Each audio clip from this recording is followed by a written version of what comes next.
This is Tank's Vlog for May 11th, 2018, wrapping up today in sports. Game 7, NHL second round, we had the Jets of Winnipeg against the Nashville Predators, the two top teams in the regular season. Why did they meet in the second round? Because Gary Bettman is incompetent! Incompetent! Just like my shirt says. Incompetent. I mean, the NHL had the perfect playoff format. 1 through 8, and you read seed after each round. The top seed plays the lowest remaining seed. It's what the NBA should do. It's what the NHL did to perfection for 20 years. But Gary Bettman, nope, gotta tinker. Let's go back to the division format.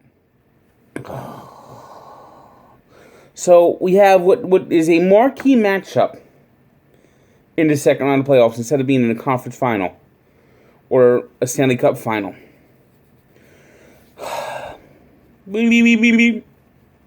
So, and for most of the series, the Jets have outplayed the Predators.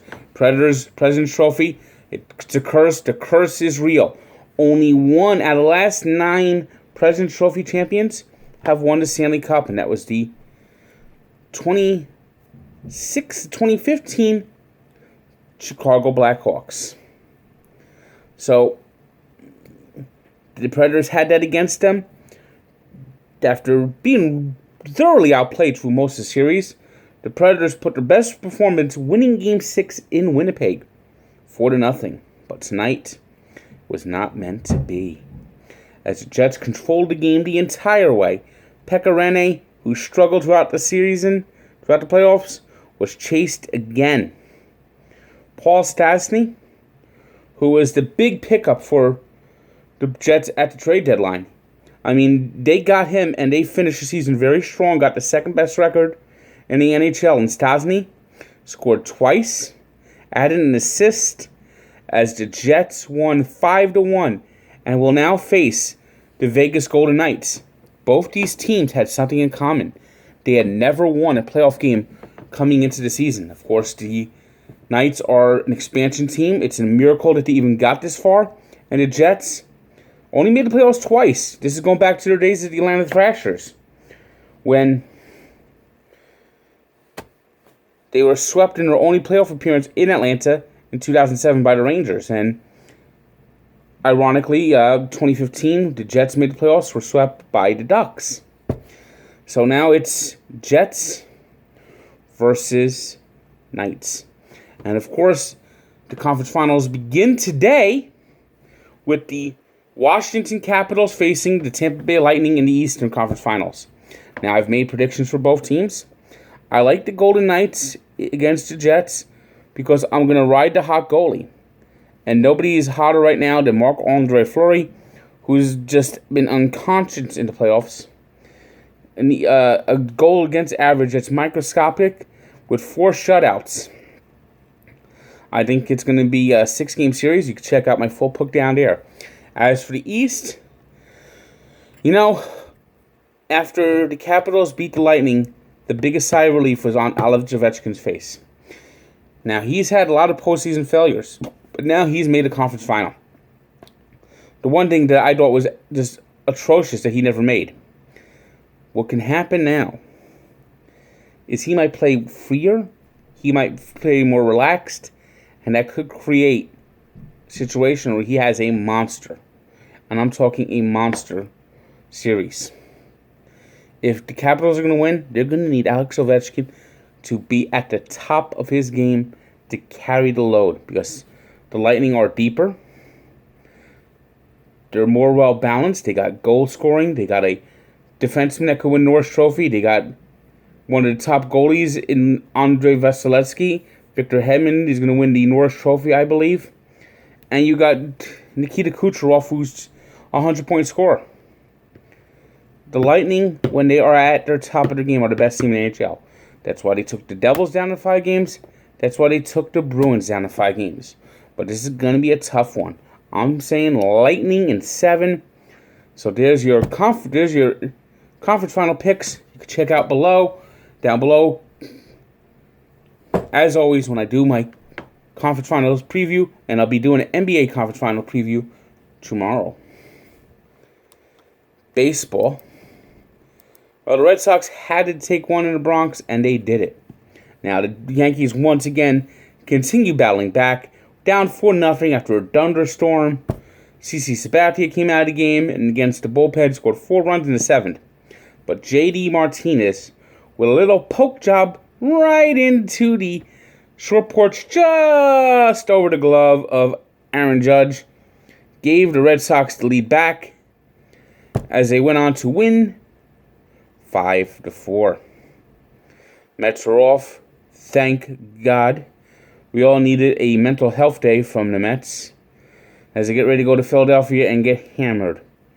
There's going to be no Todd Frazier, no Jay Bruce, and possibly no Yoenis Cespedes. So we'll be looking at a lot of Jose Reyes, a lot of Ahmed Rosario striking out. And by the way, here's a stat for you. Devin Mazzarosco, the catcher the Mets acquired from Matt Harvey, in all 20 games he has played this year, he has lost.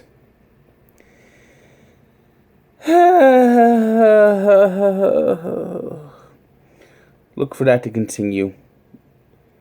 The misery. The Phillies, heading into that series of the Mets, beat the Giants 6-3. It was the Orioles 11-6 winners over the Royals. The Mariners clobbered the Blue Jays 9-3. The Braves clobbered the Marlins 9-2. It was the Brewers 5-2 winners over the Rockies. The Nationals edged the Diamondbacks 2-1 in 11 innings. It was the Angels 7-4 winners over the Twins. The Reds beat the Dodgers 4-1, earning their third straight win. And it was the Cardinals edging the Padres 2-1 on a home run by Tommy Pham. Today's 3 stars are Paul Stastny of the Jets with his 2 goals and an assist. Kyle Seager, who had 2 home runs, 5 RBI, leading the Mariners to a win over the Blue Jays. And Connor Hellebuck, who had a hell of a series for the Jets with 36 saves and 1 goal allowed as the Jets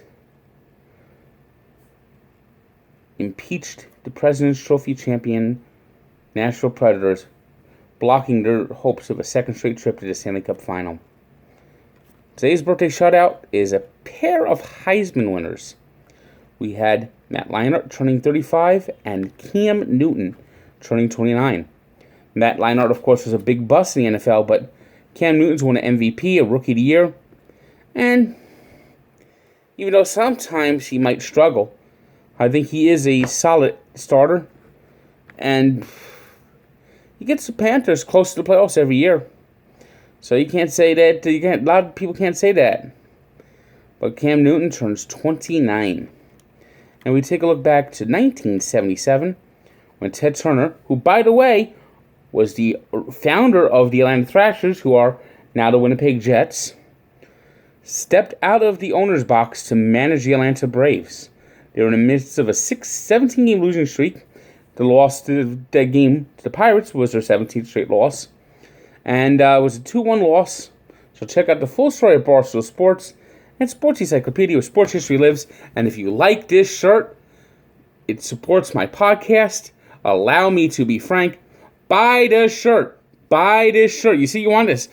You really want this shirt. Come on, just think. You get to see me looking down at you. There it is. See? Incompetent. I even got my little camera case, my lanyard.